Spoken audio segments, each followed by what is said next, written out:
How does spirituality look in practice in business? So the work we do, it's not like let's go and bring spirituality into business. I frame it this way, right? Let's experience. Spirituality is an experiential insight.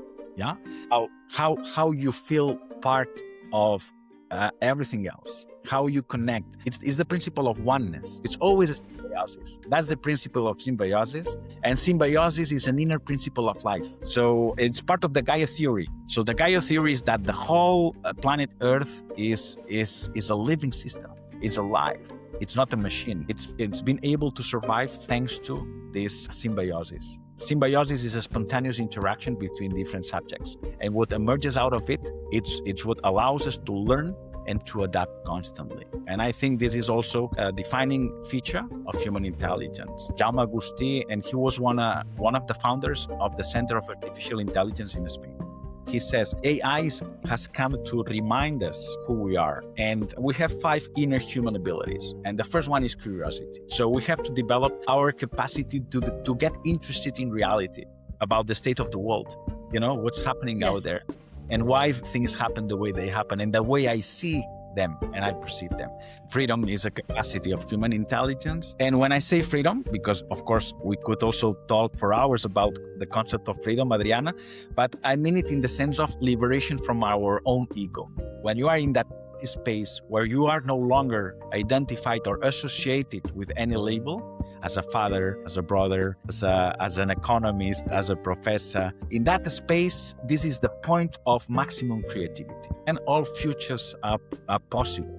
I remember the work of Joanna Macy, the work that reconnects, starts by expressing this anger. But then you have to transform, because anger is energy. But if we don't transform anger, we get swayed by the anger, and we don't turn our anger into a creative energy. And it's all our responsibility to turn this anger into a creative force, to shape up new things, to fix things, to address things, right? And to create and make new systems. And a new systems, they may mean a new me, a new family system, a new community system, a new economic system, a new organizational system, a new ecological system in my surroundings, the garden I have at home. It may mean and start by very tiny practical things, but that have a huge impact later on. Hi, and welcome back to New World in Making, the podcast where we question the systems that we come from, try to make sense of the world that we're living in right now, and look into what's already emerging. And this episode today is a special one for me, maybe one of the more personal ones I've recorded, because my guest is Josep Coll. I first heard him at a conference where he spoke about spirituality in business, and I was like, wait, what? I need to know more about this person. That talk is part of what set me on this path. It's what led me to start the Masters in Sustainable Business and Innovation at EADA, a program that he created. That's why I enrolled. And he's not just a professor of strategy and sustainability at EADA. He is an economist, a systems thinker, an author, someone who brings something really rare into the same room: spirituality and business. A Zen practitioner who weaves East Asian wisdom into how we think about economics and organizations in our whole worldview. His classes were one of the first places that I felt maybe not as weird as I sometimes thought I was. A business class where we started with meditation and talking about books that I had read years ago and questioned if somebody else would be on the same path as me. So that's why this conversation means so much. We talked about spirituality, obviously, and business, consciousness, what AI is really asking of us, how consciousness is shifting, how the economic system might be changing, the education system, us as humans are changing, how systemic lens really reads this moment, and how organizations and ourselves are being asked to maybe move toward a more connected and conscious humanity. A really beautiful conversation, and I'm so glad to share it. So let's dive in. Thanks so much for being here today. My pleasure. I'm so glad. Thanks for the invite. Before we go into systems thinking, spirituality, business, and lots of more very interesting topics, Could you maybe share a bit your story, how you got where you are today? Well, the next question, right? Because it's been, I have a certain age so far, but I consider myself a systems thinker. Although when you are in a spiritual path, it's very difficult to put yourself a label. Actually, I would say the cornerstone of the spiritual practice is identify yourself without a label. Yeah. And that's the question, who you are when you can no longer be something. Right? But so I got here. Basically, I'm a very curious person, and I started my professional career in international development and business administration. I always had the sense that if we wanted to, address, not solve, but address most of the systemic problems we have, climate change, like inequality, like social justice, and so forth, the private sector had a very crucial role to play, because it's actually around 75% of the wealth that is generated by the private sector. So the way the private sector generates wealth actually determines a lot the main patterns we see in the systems we operate. So that was a key question I had: how this wealth is generated and how this wealth can help into creating a more healthy system in which we live in. And the economy, I'm an economist by trade. So I always thought when I started traveling a lot, I'm almost traveled across the whole world. And then I ended up in South Korea, where I lived for several years. And I started my spiritual journey there, practicing Zen in South Korea, and then studying also Chinese metaphysics and Taoist metaphysics. And that was a crucial moment in my personal and professional journey, because I no longer could just pursue a professional path disconnected from my personal development path, Yeah. And from that point on, I mingled systems thinking from the inner perspective and my outer perspective, which was, I've always been interested in trying to address, most of the global challenges we live in. So that's in a nutshell how I came to be a systems thinker. I did the opposite way normally, because systems thinking is a discipline. Well, it's not a discipline actually, although a lot of people call it a discipline. It's an area, a field of knowledge, which is interdisciplinary, and that which is different. You know what I mean? Yeah. So that was a turning point in my life, crossing these two paths, the inner and outer dimension. Okay, lots of questions already here.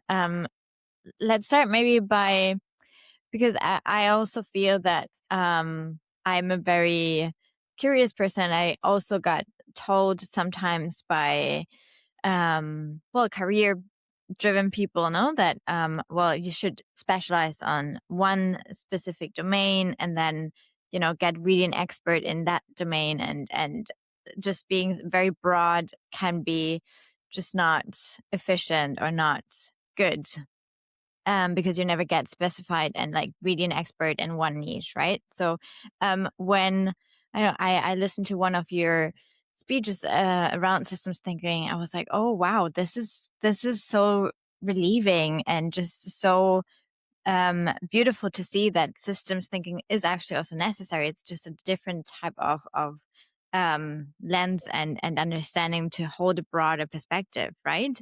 I mean, is that what happened to you too, or like were you straight into systems thinking? No, totally, Adriana. I was told that I had to be a specialist, Right. that I had to choose a discipline, and I had to go just very deep into that discipline. I was taught to do that if I wanted to be a successful professional Yes. and had Yes. a thriving career, and that I believe that, and then and I studied economics and deeply, and then I did a master's degree and then a PhD, but I didn't believe it in a true sense, Yeah.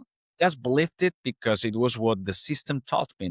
When I say system, my family system, my Yeah. parents were the first, and then colleagues, and then the professors you meet, right? Yeah. And that was the general tendency. But somehow I didn't resonate with that. I was always crossing, different disciplines. It was an inertia I had myself. And then Leonardo da Vinci helped me out with this. I became obsessed with Leonardo da Vinci. I went to Italy. I went to the place he Wow. was born. I did some of the pilgrimages he did and the places where he studied, and he had his own insights and revelations. And I learned that a systems thinker is someone who connects things. That's the defining feature of a systems thinker. And I really resonated with that because I've spent my entire life since I was a kid connecting things, trying to figure out how different things can mingle, can connect, can interrelate, how Mm. they are interdependent. And that was the basis of my curiosity. That's why I started traveling the world. That's why I started also crossing different paths: economics, business, ecology, international development, and then spirituality, Mm. and so on. And that's why there's a quote by Leonardo da Vinci. I read a lot of his biographies, and he says, "Learn to see that everything is connected to everything else." And then I realized that yes, that the systems thinker is not, well, you cannot just pick one discipline and go deep in one, because then you miss the core trait of a systems thinker. Mm. And I found so much relief on that, Adriana, and then I could make peace with myself. And also, I understood my parents and my professors. They were not their own beliefs, right? They were just perpetuating a Yeah. belief we had in the system. Right. Because isn't it also now that the world is changing, that we are moving into that direction of a new consciousness, a new way of seeing things, where everything is way more interconnected, more complex? How would you say is now with AI, with the whole world that we're entering now, how are, well, jobs changing? How are we changing in that sense? How is this consciousness changing? How would you, yeah, go about that? Yeah, well, that's a very interesting question. I don't know if I have the answer, Adriana, but I do have some reflections to share with that, no? Because I Yes. think AI is a disruptor, no? AI is challenging who we are. AI comes in a moment where we even have lost track about who we are as humans. Yeah. Mm. So AI reflects. No, it's like a mirror. Is Mm. okay. If now with AI I can automate a lot of the tasks we used to do. You know, and Mhm. we have been modern humans. We have built our identities around the idea of work, right? Yeah. Yeah. Actually, our economic system, our social system, our educational systems, they all functioning. There's an axis, and that axis is called work. So we Mm. normally, there's work in bunches of 8 hours. We organize, as the schooling around this. We bring the kids to school. We go to work, then we pick them up, and everything is, even vacation, holidays, and it's all around the idea of work. So that we built our identities based on that. And Yeah. actually, our modern economic system, we call it capitalism, is based on the idea that work dignifies, right? There Mm. was whoever who already studied this, and the Protestant ethic, that we Mhm. so much self realization through work, and that brought us actually to build a system based on that. So Yeah. we identify so much on who we are as producers, right? And then as consumers, because it's the other side of the coin, no? It's that duality, yeah? Mm. Because we produce and we accumulate things and we do things. We are the doers, no? And that's being challenged right now, because Mm. what if AI does, or can do what we mostly been doing as doers, right? Who Yeah. we are when we no longer do what we used to do. Yeah. So AI is acting as a mirror, and I think that opens up a tremendous opportunity. Of course, a challenge in terms of systems, because if humans can no longer work, how do we sustain economically the system, right? Exactly. how do we cover our basic needs? How can we thrive through a consumption based lifestyle? No, where do we go on vacation? Our leisure, where do we go? To our favorite restaurants. Which concerts do we go? If we no longer can cover up with this, so that opens up the basis of our security, the safe social systems, right? Who's gonna Yeah. pay for our pensions? How about the healthcare system and Yeah. education? For example, in Spain, education is still a public system, right? So, and that comes from the money from taxation, right? So we pay Right. our taxes, and the taxes finance those systems. And those taxes are paid because we work in a system, right? Yeah. So AI is really challenging all this, Adriana, Yeah. and I think of course it's a disruptor. A lot of things will end up as we know them. So they are gonna normally in complexity thinking, we talk about there are two creative forces. One Mhm. is the new, and the other one is the old, or in other words, order and chaos. So that AI is bringing closer to chaos, and Yeah. chaos is propelled by a force that is called dissolution, right, Mm. or distraction, in other words. Mm. And AI is actually tensioning a lot of the systems toward chaos. And how do we sense the chaos? Mm. Through uncertainty. So we Mm. can no longer say or give for granted a lot of the things we used to. It's Yeah. like in my parents' days, for example. No, it was the usual thing was just to study, to get a job. I mean, in I'm a privileged man, Yeah. so in that realm, and then you had your job for decades. So for Yeah. example, father worked for 35 years in the same company.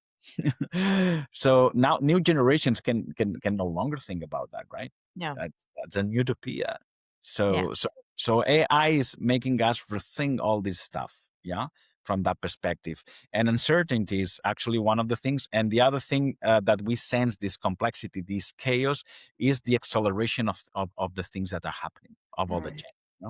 And one thing, Adriana, I don't know if that happens to you as well, but in my case, for example, it's very difficult to keep up pace with all those novelties, new AI applications and tools and this.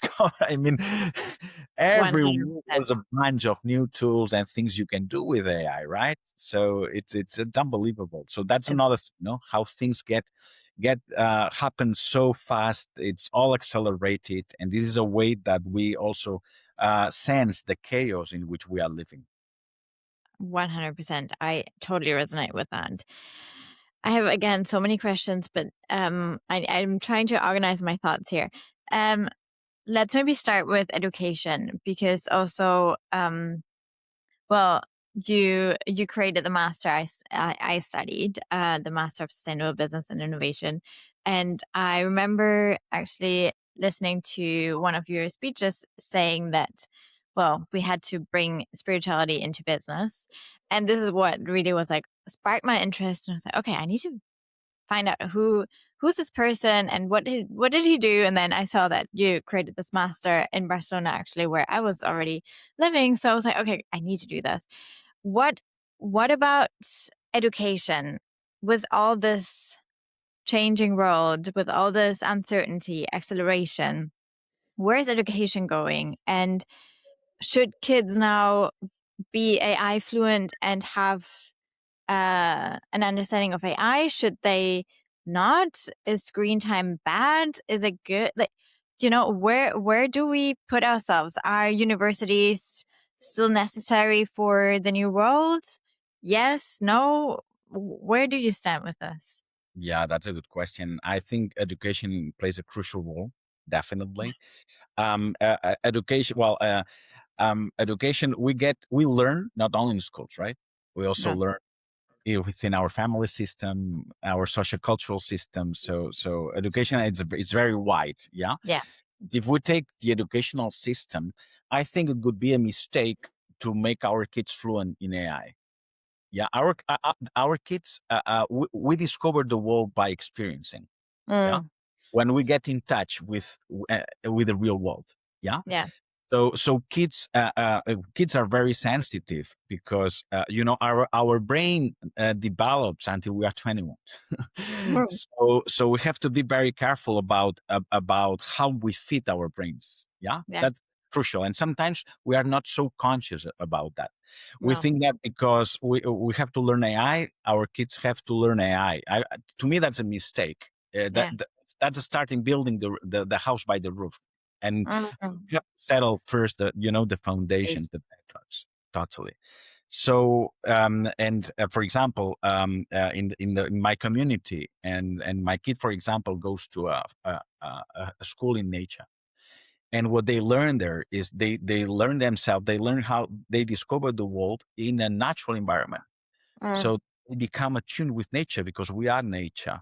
And there are Yeah. many educational approaches now that take this perspective. And I think and there's a lot of research, that backs this approach. I think that's fundamental.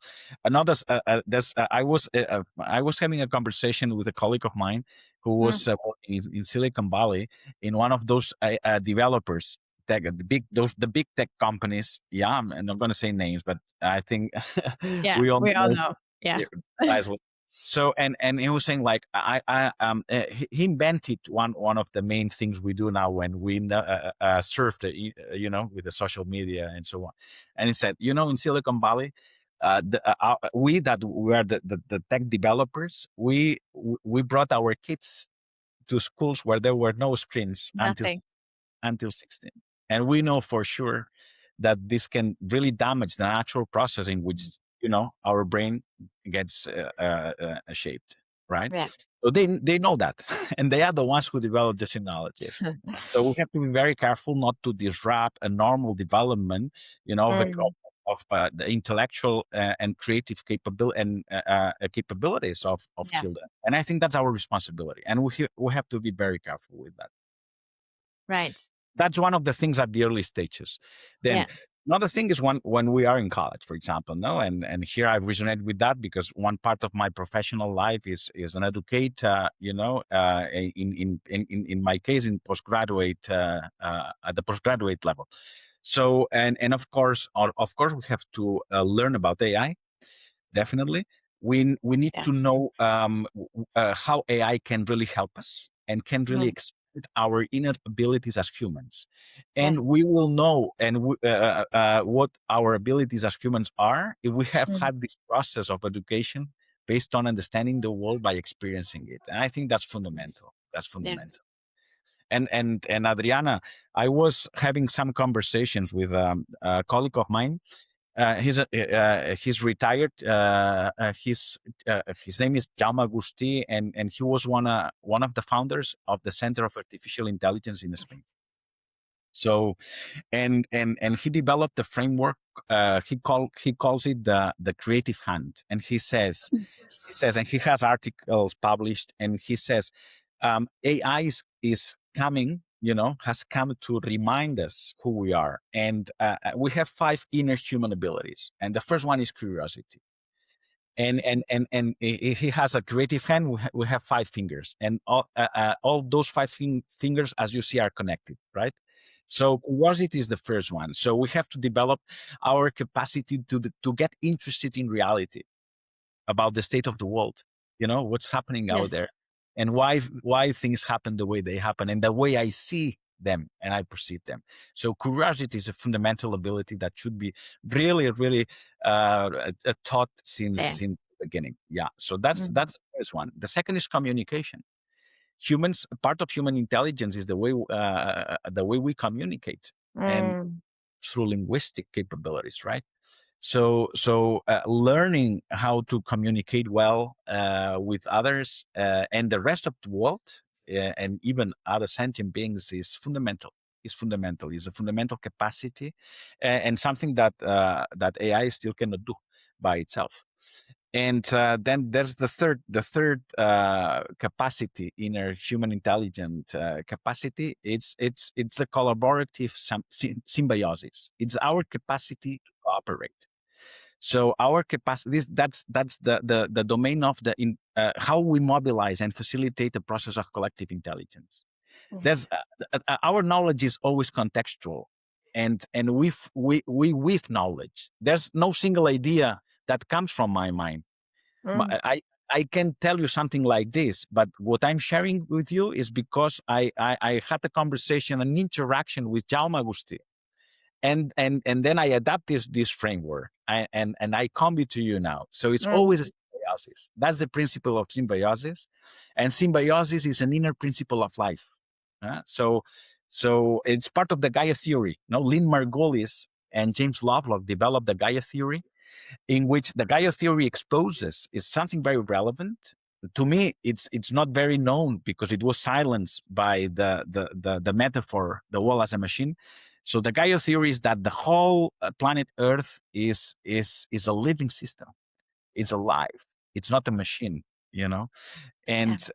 And why it is alive, it's been able to survive thanks to this symbiosis. Symbiosis is a spontaneous interaction between different subjects, and what emerges out of it, it's what allows us to learn and to adapt constantly. And I think this is also a defining feature of human intelligence. And then there's another one, the fourth one. The fourth one would be it's the question focused research. It's our ability to ask questions. So we have always thought that we are Homo sapiens. The Homo sapiens is no longer enough for adapting to a future which is AI powered. The Homo sapiens is like, I want to know. Okay, now I know, and you got this ego. I know everything. No, we no longer need that kind of research to justify what we already believe. No, Mm. what we need is a research that expands our capacity to know, to understand things. And we cannot frame this under the Homo sapiens, but under the Homo quaerens. The Homo quaerens is the one who asks questions constantly, that expands the boundaries, that questions his or her own assumptions. And this is fundamental now. This is very fundamental, the capacity to ask questions. So how we formulate our questions, how we hold a space for those questions, because some questions have an immediate answer, right? Yeah. That's why we have to start the process of research based on those questions we ask. So I think this is also fundamental capacity. And then there's the fifth one. Maybe it's the most important one, but can only be understood with the previous four ones, which is freedom. Freedom Wow. is a capacity of human intelligence. And when I say freedom, because of course we could also talk for hours about the concept of freedom, Adriana, but I mean it in the sense of liberation from our own ego. Yeah. Mm. When we are liberated from all those labels and identities that determine, Joseph, a father, our profession, who we are then. So it's when we are in Zen practice, we call it emptiness. When you are in that space where you are no longer identified or associated with any label, as a father, as a brother, as an economist, as a professor, in that space, this is the point of maximum creativity. Then all futures are possible. So that concept of freedom is also an inner state, an inner capability of human intelligence. So I think we have this opportunity with AI to rethink what humanity means and what we understand by being a human. No, in this context, which is larger than ourselves. And yeah, it's very challenging to get to those questions, but Yeah. I think at least we have a roadmap. No, it's so exciting, and really, I'm just really enjoying listening to what all of these frameworks that you just mentioned. Yeah, and even in class, like, I have to say, I felt suddenly so connected and just not that weird and different anymore, because suddenly we were in class meditating. You brought also the book of Reinventing Organizations that I had read so much. I don't know, I can't even remember when I read it, and I was always feeling like, where are the people that maybe read it too? Like, what where is this, right? And now, just then in class, I saw that, and now that we are talking here, it's like, how beautiful it is that it's starting to resonate more and more. How did you feel like you just stood there and yeah, introduced meditation in a business school, talked about spirituality in business in a big conference. I always connecting these two very, for the Western world, very disconnected fields. How did you feel about it, especially in the beginning? Were you feeling weird, lonely, scared? I don't know. How did you do that? Hmm. Well, yeah, at the beginning, I have to be honest, Adriana, I was very scared.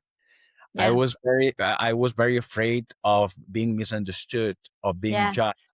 I've always been rigorous. I come from this academic perspective, and I've always backed what I do with strong research.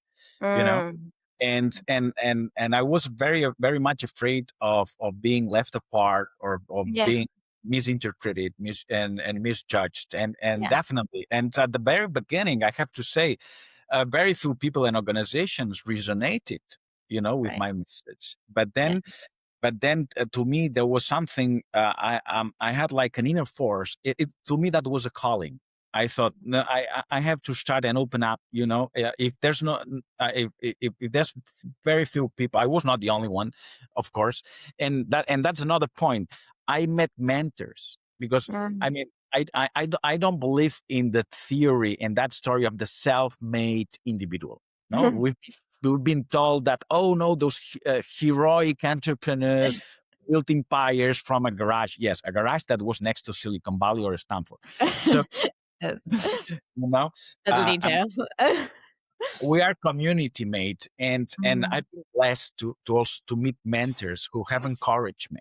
When I was very low, when I was experiencing that fear, and where the success rate of people who came, to my conferences or workshops was very low, then I kept the pace. I connected with that inner calling, and I got encouraged, by mentors who believed, not only in me, but especially on what I was actually advocating. No, because in the end, that transcends yourself. You're just a channel, and the spiritual practice also helped me a lot. And then it got to a point, Adriana, where people resonated with me. I resonated with different people, and we started bringing those ideas into practice. yeah. And that was fantastic, Adriana. That meant companies, organizations that started. They were very brave. They started that journey. They didn't know where to end and how that would end. Mm, But they would just resonate, and they said, no, no, we need new frameworks. We need new mindsets. We need new structures. And we want to be part of this new world. And that meant corporations, big, small startups. That meant the United Nations. I started also bringing systems thinking with that spiritual lens, with senior officials at the UN level. I co-created with some colleagues ways of management frameworks. We call them adaptive management frameworks in some UN agencies, ways to evaluate and learn based on those systemic perspectives. And that was also a very interesting journey at the UN level, mm. with also That. with different organizations from different places over the world. Then the master's program at the other business school, no, and now EADA has made sustainability a key pillar of the corporate strategy.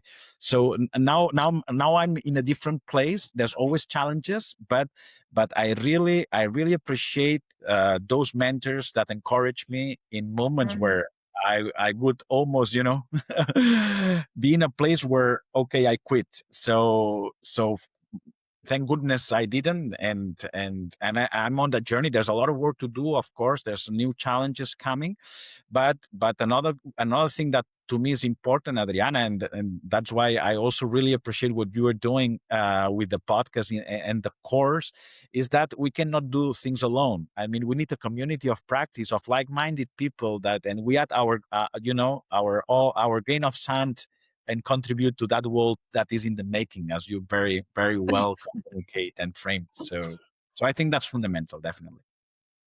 That's really refreshing to hear. And you were already mentioning the, yeah, how to do and use all these frameworks in practice. what would be something that people could resonate with, understand? Like, how does spirituality look in practice in business? To me, that really helped. In the West, we have a tendency we love frameworks and tools. Yeah. We love them. Love it. Right?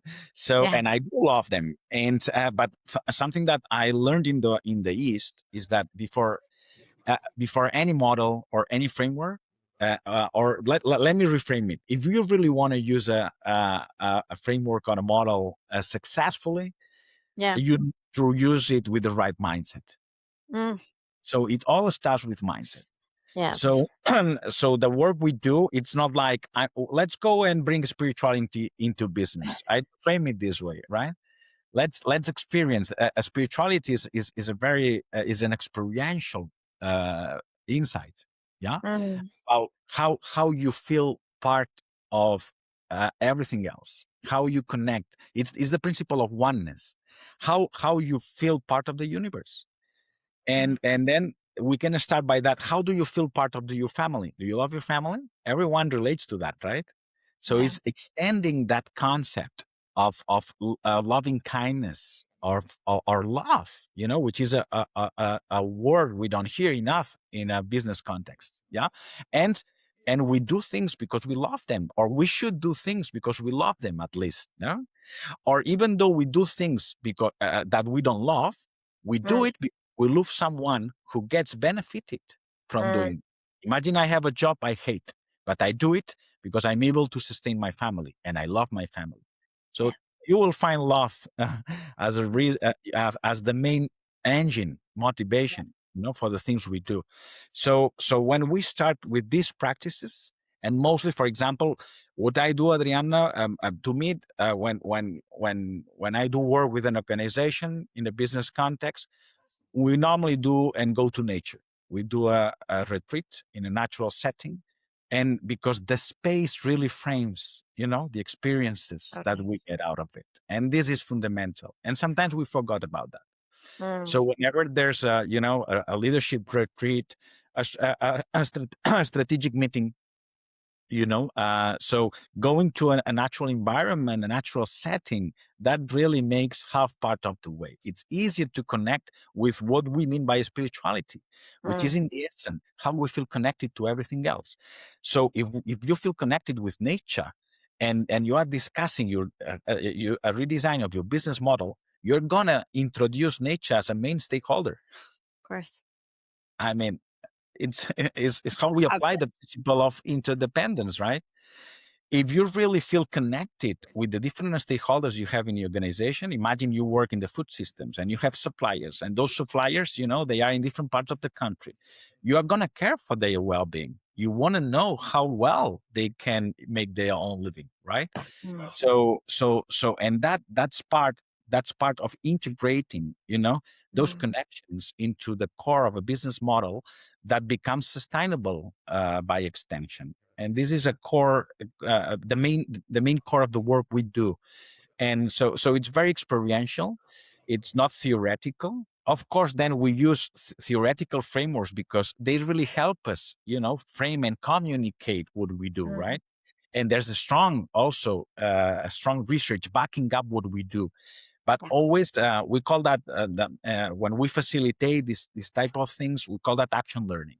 And action Mm. learning is the main methodology I use when linking, when bringing spirituality into a business context, and that's Mm. fundamental, and that also works at the policy level. For example, yesterday I had a meeting with there's a university in India. It's called Jindal. They have a center of complexity economics and spiritual practice, and Wow. it's What?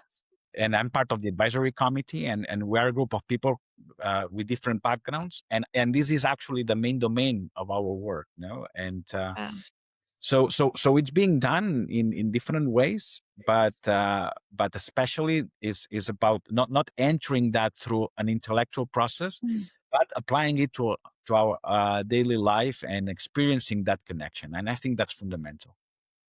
I love that. And I was about to actually ask you, what about money, economics, and all that sense? Because, yeah, I mean, maybe some would argue, well, we're in a capitalistic world, like it's great to care for nature and all the environment that we are living in, but we still need to make ends meet. And how do we navigate and balance this out from a very Western framework linear perspective, I guess. Yeah.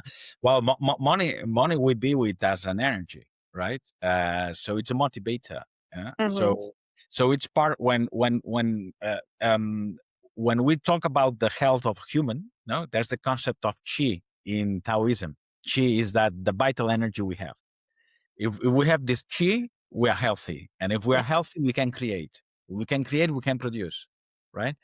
So right, the concept of chi, this vital energy in an organization, is value. Organizations have to create value, right? If they right. create value through products and services, people will buy them. And then Mm-hmm. they will be able to sustain their own value, not for this end, but for being able to achieve a higher purpose. So and so here money plays a key role. Yeah. When you have a purpose, you are identifying why you do what you do. No, for example, no, the classic example of Patagonia, no, or Interface, or different Ben and Jerry's, or Alchemia, which is a cosmetic company we have here in Girona. So they are all focused to a higher purpose. They don't do business for the sake of maximizing profit, Yeah. but they have a cost, a transcendental cost, no? Taking care of the Mhm. environment, solving a social problem, whatever. I'll take La Fageda, the yogurt company, no? They really integrate mentally handicapped people and improve their quality of life. That's a higher purpose, no? So you identify the value you want to provide. And then you co-create that value. You look for stakeholders that resonate with that purpose, that they have similar values, and you co-create with that. So you identify value, you co-create value, and then you have to deliver value. How you deliver value in a business context? Through products. You sell products and services that Yeah. are aimed to fulfill that purpose. And thanks to that, if you are successful, if your customers understand your value proposition, then you are able to sustain your value economically. That's why having profits is fundamental. It's of the Mm. essence. It's part of a sustainable business. Without that, the business can no longer achieve the initial purpose. And based on that, then you can recognize the value. You can evaluate what you do and recognize the value you provide to society and the environment.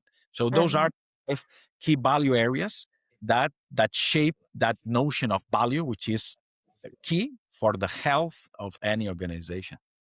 Mm. And how do we do this now in a world that you were already mentioning earlier, that we might not have jobs anymore and not create an economy anymore? Um, so maybe that those 75% that you were mentioning in the beginning of private wealth, um, how is that? Yeah, how is that changing everything? Also, how we know business. Hmm.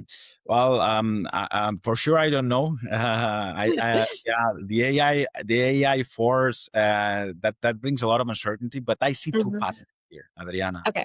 So one pattern is that the wealth creation process is becoming more and more concentrated. Yeah.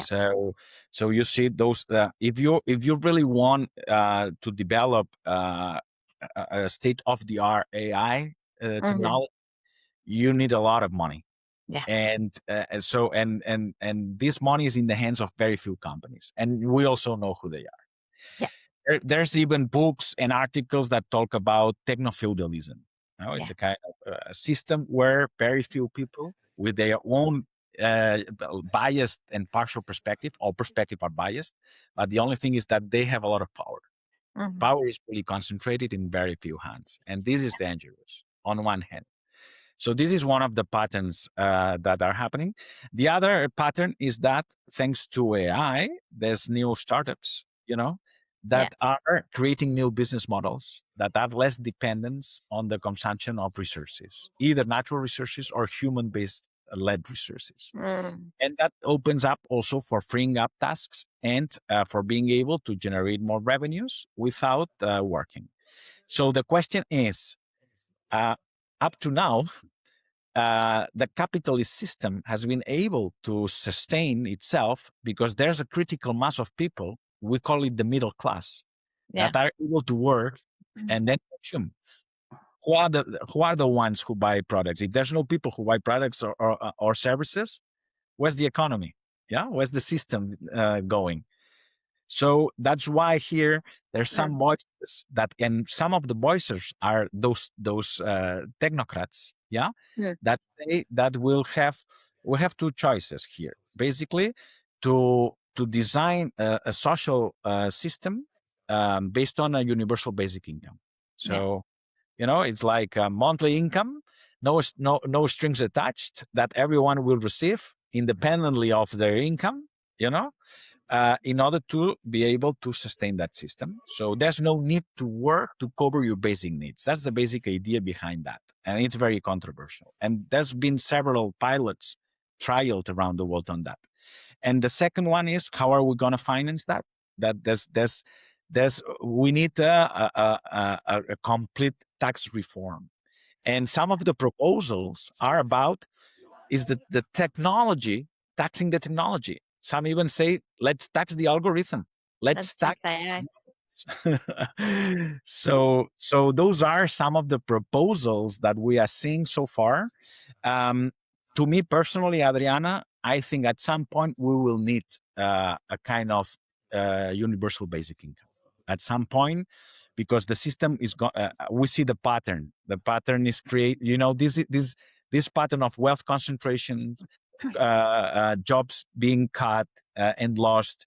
We are seeing that the reskilling and the upskilling process for working on AI related technologies is very discriminatory. It's not long, it's not like some people say, oh well, we had horses and then we had cars. And what happened with the horses, right? Yeah. So we can not compare the new waves of technological disruption with, because that would be linear thinking. And in systems, we see new things emerging that disrupt and change the systems. And I think AI is a disruptor, totally. Yeah. Yeah. Yeah. Wow. It's definitely an interesting time to be alive, isn't it? Yes. I would say so. Yeah, no, definitely. With all the beauty and the threats, no? I mean, Mm. yeah, life is shaped by both forces, totally. Yeah. Yeah. And how do we, I mean, we've been talking a lot about like the inner dimension and outer dimension. How do we get more resilient in all this change? And yeah, I mean, how do we get into that curiosity and not get into maybe panic or fear with everything that could happen or not, or how do we do this inner, I don't like to call it work because it has another connotation, but inner consciousness attendance, let's say. Yeah. Yeah, I think no, that's a great question. I think we need courage. Yeah. Because we just if you wake up Yeah. and get the phone, and the first thing you do in the morning is just you scroll down and read the news, or you go into social media, we lose the battle. You know why? Because we get dragged by all the negativity and the infoxication. And infoxication is in an excess of information. That just floods into our brain. So we need a lot of discernment. And Mm. because it's true, Adriano, I mean, there's a lot of terrible things happening in the world. I mean, we cannot ignore that. But not all the things happening in the world are terrible. There No. are also amazing things happening. Good. So we need to learn how to train our attention. And that requires practice and building habits. And we have a responsibility on that. And to me, that's the foundation, the cornerstone of any spiritual practice.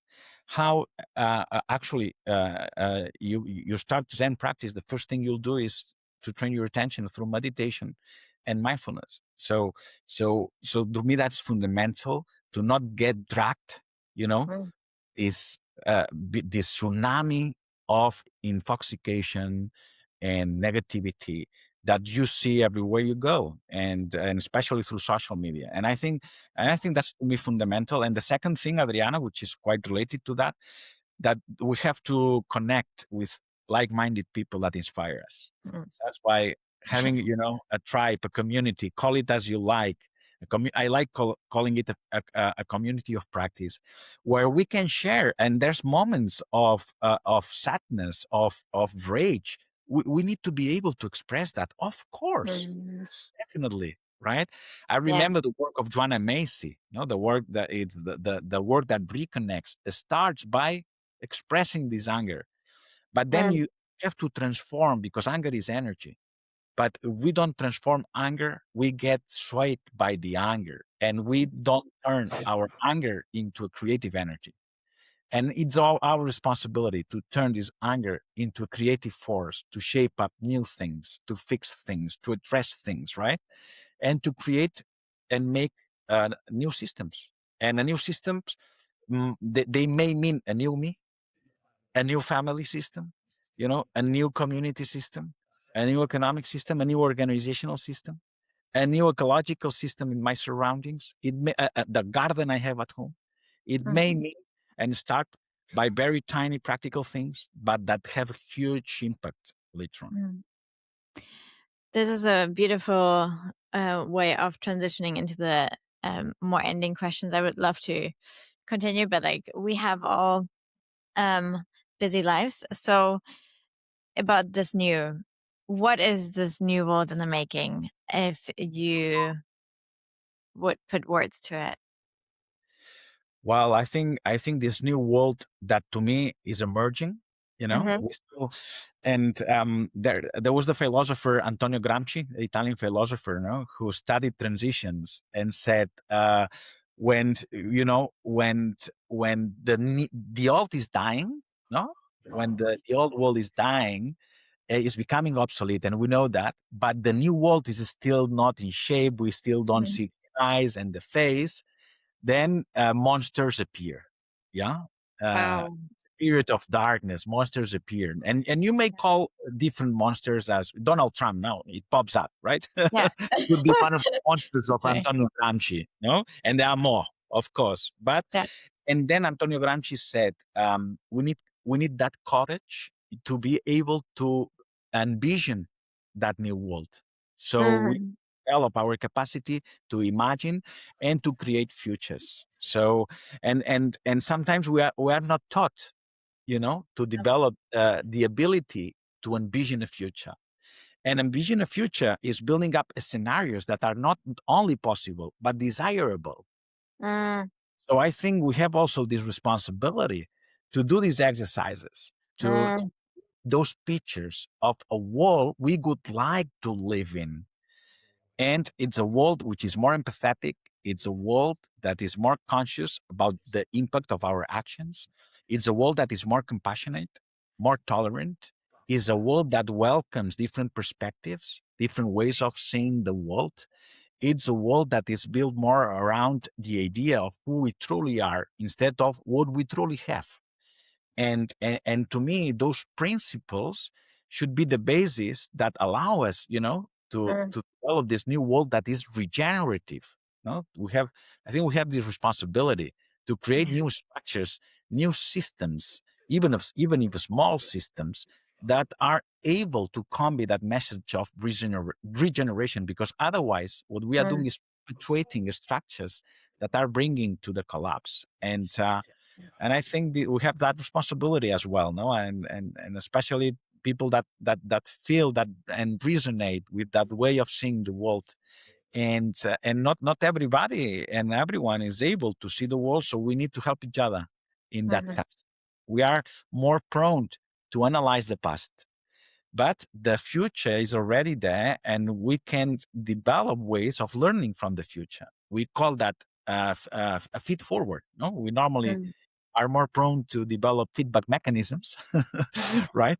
We also need to, in parallel, simultaneously, to learn from the future in order to apply those principles and create that future. And I think that yes, in that case, in the era of monsters, no, as Gramsci said, we need a group of a community where we can do these exercises and facilitate spaces where we can co-create futures. Wow. Oh, that's very encouraging. I love how you phrase that. So, with all that in mind, where do you see us in 5 to 10 years?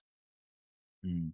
Well, 5 to 10 years, they look like a very a short period of Sure. time, but I think we cannot even grasp how the world will be like in 5 10 years. I wish we can be in a place where we can understand the disruptions that technology bring us, and that we can use them to expand who we truly are. I think that's fundamental to me.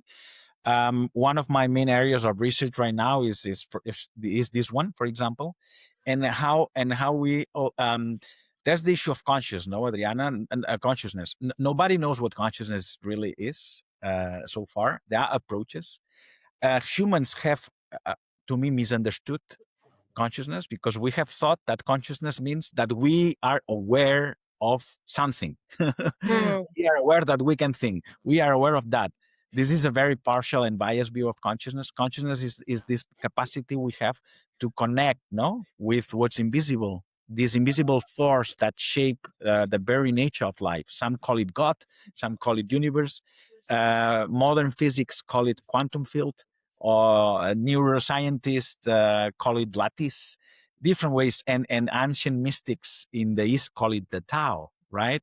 mm, So, and we still don't know what this. It's very mysterious. Is that it's that foundational force that shape who we are and our surroundings. We still cannot know about that.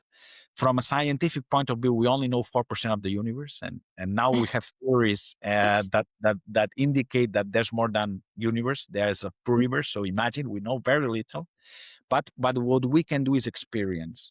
Science is very important, and as a mm, scientist, I'm an advocate of that. But I've learned that it's not the only way of learning.